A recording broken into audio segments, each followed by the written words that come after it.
News Jehanabad से आज हम आए हुए हैं जिला में सिटी न्यूज में आप सभी का स्वागत है।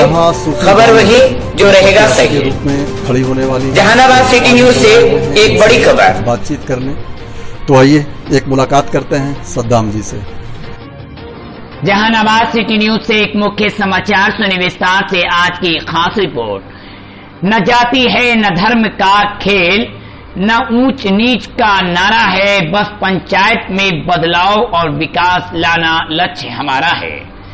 यही आपको बताने जा रहे हैं कि ग्राम पंचायत बौरा के मुखिया पद के लिए शिक्षित कर्मठ एवं सुयोग्य भावी प्रत्याशी सूफी बानो को भावी मुखिया प्रत्याशी बौरा पंचायत से भारी मतों से विजय बनाए।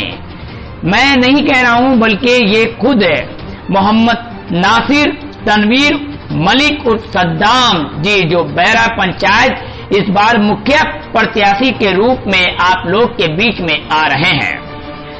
अपनी प्रत्याशी सूफी बानो के लिए बैरा पंचायत के महान जनता से आशीर्वाद मांगने आ रहे हैं कि मैं आप लोग के बीच में सेवा के भाव से आऊंगा और मेरा एक जीवन है, एक विजन है कि आज हमारा पंचायत जो पिछले 20 साल से भ्रष्टाचार में लिप्त है और अगर आप लोग मुझे आशीर्वाद प्राप्त करते हैं, आशीर्वाद देते गए, आप हमारा सहयोग करते हैं तो मैं पंचायत में भ्रष्टाचार मिटाने का काम करूंगा और एक नया पंचायत बनाने का काम करेंगे।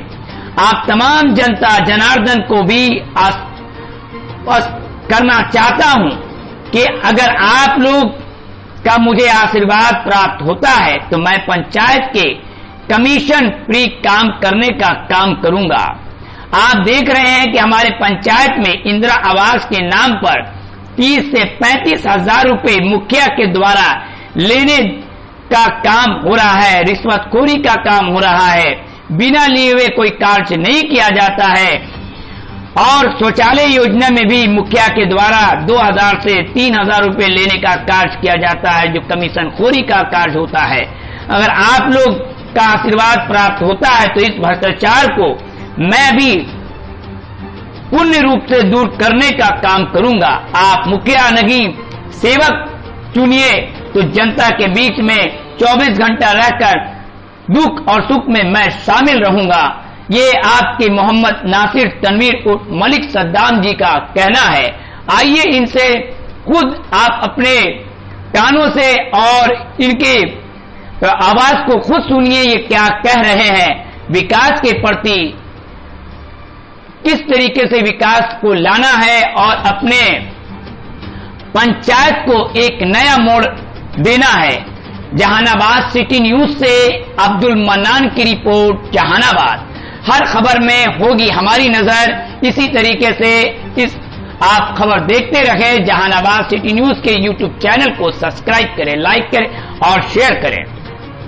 कि क्या मेरे व्यवहार के बारे में, मेरे विचार के बारे में आपको मालूम होना चाहिए कि मेरे व्यवहार और विचार से लोग हमारे साथ जुड़ने का काम कर रहे हैं और मैं पूर्ण रूप से पूरे जनता को, ग्राम पंचायत बैरा के तमाम महान जनता को मैं आश्वस्त करना चाहता हूं कि अगर आप लोग का आशीर्वाद मुझे प्राप्त होता है, एक मौका सिर्फ इस बेटा भतीजा। ये जो लहर चल रही है युवाओं की जी, ये युवा ही अब चला सकते हैं। बिल्कुल आप कहां तक समझ? बिल्कुल बिल्कुल आप देखेंगे हमारा देश और हमारा खास के बिहार प्रदेश जो काफी युवाओं पे आश्रित है। आप देखेंगे तेजस्वी जी जो हमारे नेता रह चुके हैं और हमारे आदर्श हैं, हमारे नेता हैं, हमारे पार्टी के नेता हैं, वो देखेंगे आपकी आप जो है युवाओं को आगे आकर राजनीति में अपनी भागीदारी को सुनिश्चित करना होगा। जब तक युवा जागरूक नहीं होंगे, अपनी भागीदारी को सुनिश्चित नहीं करेंगे तो ये हमारा देश, हमारा प्रदेश, हमारा पंचायत आगे नहीं बढ़ सकता है। आपको क्या लगता है कि पंचायत चुनाव के दौरान भी पढ़े लिखे लोग चाहिए या फिर जैसा चल रहा था वैसे लोग? नहीं, मैं आपको बताना चाहता हूं कि देखिए, कहने का मतलब यह है कि अब जनता जागरूक हो चुकी है। आज से पहले 20 साल पहले आप जाएंगे, देखेंगे कि जनता को बरगलाने का काम होता था। जनता बताए हुए बात पे यकीन करके और उस पर अमल कर देती थी। लेकिन आज के डेट में चाहे वो अशिक्षित हो या शिक्षित हो, किसी भी तरह का आदमी हो, चाहे वो महिला हो, हाँ, तो सब लोग जागरूक हो चुके हैं, सब लोग को विकास चाहिए। नहीं, मेरा सवाल ये है सद्दाम जी कि शिक्षित लोग अगर पंचायत चुनाव में चुनाव लड़े, जी, जैसे आप पढ़े लिखे इंसान हो, बिल्कुल, तो आपको क्या लगता है कि शिक्षित लोग अगर चुनाव लड़ेंगे तो कुछ हो सकता है? बिल्कुल, हाँ, बिल्कुल, क्यों नहीं। अगर आप शिक्षित नहीं रहते हैं और आप जनता की अपनी जनता की बात को लेकर और प्राधिकारी के बीच में जाएंगे तो आप अपनी बात को अच्छे तरीके से डिलीवर नहीं कर पाएंगे, वहां पर रख नहीं पाएंगे। तो मेरा मानना है कि शिक्षित होना बहुत जरूरी है। अशिक्षित कैंडिडेट अपनी बात को, जनता की बात को पदाधिकारी के बीच में और योजनाओं का जो लाभ आप तक पहुंचाने का काम होता है, वहां से लाने का काम होता है। कि जब वो पढ़ ही नहीं पाएंगे, समझ ही नहीं पाएंगे तो लाभ कैसे दे पाएंगे जनता को? तो मेरा ये मानना है कि शिक्षित होना बहुत जरूरी है। और मैं आपको बताना चाहता हूँ कि मैं एक मिशन लेके इस बार आप लोग के बीच में, समाज के बीच में बिर्रा पंचायत में चुनाव लड़ रहा हूँ। मैं सूफी बानो जो हमारी प्रत्याशी के रूप में खड़ी हैं, मैं उनके लिए जनता से आशीर्वाद मांग रहा हूं और मैं आपको पूर्ण रूप से आश्वस्त कराता हूं कि इस बार